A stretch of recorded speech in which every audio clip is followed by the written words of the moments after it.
এটা কি বলেন তো? অনেকে বুঝে গেছেন, অনেকে বোঝেননি। এটা হলো সরিষা শাক। দেখেন তো, সবুজ শাক মানেই কিন্তু অন্যরকম একটা ভালো লাগা কাজ করে। আমার তো খুব বেশি ভালো লাগে দেখেন। অনেক সুন্দর, তাই না?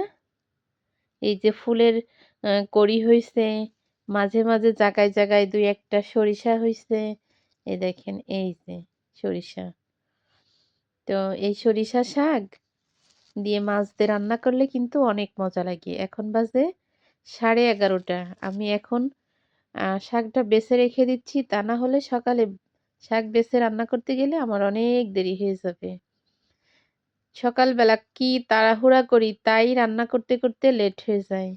আর এই শাক বাইছে রান্না করতে গেলে আমার আরো লেট হয়ে যাবে।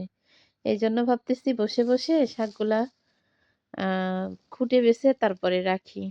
তো এই বছর কিন্তু আ এই সরিষা শাকের সিজন শেষ হয়ে আসতেছে। সামনের বছর বাঁচবো কি বাঁচবো না তার তো ঠিক নেই। এইজন্য দেখে মনে হলো যে নিই, এক তোড়া নিয়ে রান্না করে সবাইকে নিয়ে খাই।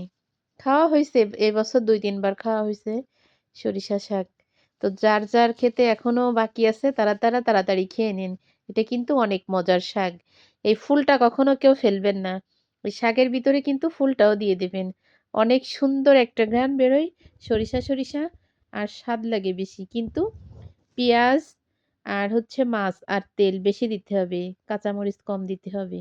কারণ এটা ঝাঁঝালা শাক তো ঝাল কম দেবেন। পিঁয়াজ, মরিচ আর হচ্ছে তেল বেশি করে দিতে হবে।